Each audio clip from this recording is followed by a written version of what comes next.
di balik Blok Medan tersebut? Apakah perusahaan itu secara langsung dimiliki oleh wali kota Medan atau keluarganya, atau mungkin mereka menjadi beneficial ownership dari perusahaan di dalam kelompok Blok Medan tersebut? Sementara Kepala Staf Kepresidenan Muldoko enggan berkomentar banyak soal izin pertambangan yang diduga milik Kahiyang Ayu dan Bobi Nasution di Maluku Utara. Muldoko juga meminta hal itu ditanyakan kepada pihak terkait. Dia menegaskan tak mau berkomentar. Kita tidak bisa ikut campur, tetapi saya kira pertimbangan fakta-fakta, pertimbangan bukti-bukti, juga saya kira kesaksian dari para saksi itu menjadi penting dalam keputusan yang kemarin saya lihat. Tapi sekali lagi kita tidak bisa memberikan komentar. Ya, sudah cukup. Kita harus menghormati, semuanya harus menghormati. Gimana Bung Rocky, apakah Anda mengikuti berita soal mantan Gubernur Maluku Utara dan Blok Medan ini? Ini untuk menyebut Bobi dan Kahiyang.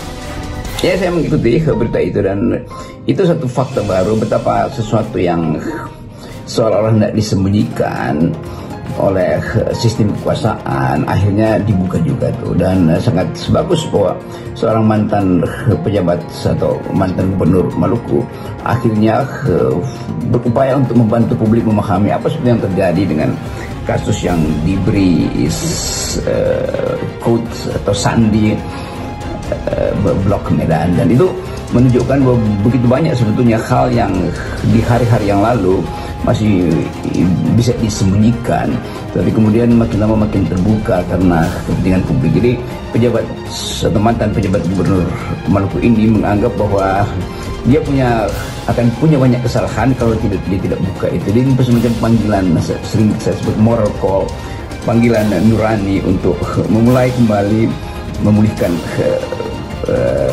sistem keadilan di negeri ini. Dan karena menyangkut nama besar, yaitu menantu presiden yang istrinya adalah anak Pak Jokowi, terlibat atau diduga dengan kuat terlibat di dalam skandal pemberian IUP di Maluku, padahal dia beroperasi, padahal dia berada di Medan. Jadi sekali lagi kemampuan kita untuk mendeteksi keadaan akhir dari Pak Jokowi itu kadang-kadang membuat kita mengerti bahwa memang ada banyak skandal dalam pemerintahan Pak Jokowi.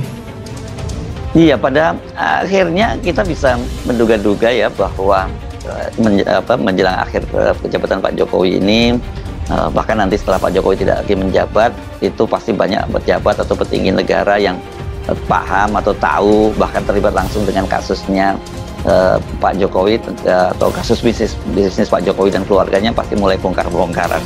Tentu terlihat bahwa ada kegelisahan dari keluarga Pak Jokowi karena dinastinya mulai dipersoalkan. Jadi sekali lagi berlaku prinsip bahwa begitu genggaman kekuasaan makin meremah, maka orang makin berani untuk membongkar skandal atau kasus-kasus yang selama ini berupaya untuk diselundupkan seolah-olah itu tidak layak untuk diberitakan, padahal sebetulnya dari sejak Ubaidillah, aktivis mahasiswa yang kemudian jadi dosen di UNJ, mulai mempersoalkan money laundering atau korupsi dari kalangan istana atau dinasti Pak Jokowi. Semua orang menunggu sebetulnya ujungnya apa upaya untuk membuka skandal-skandal ini. Jadi kita ingin supaya Pak Prabowo nanti tidak terbebani justru oleh hal-hal yang sifatnya skandalus, tapi ditutupi demi ketertiban politik.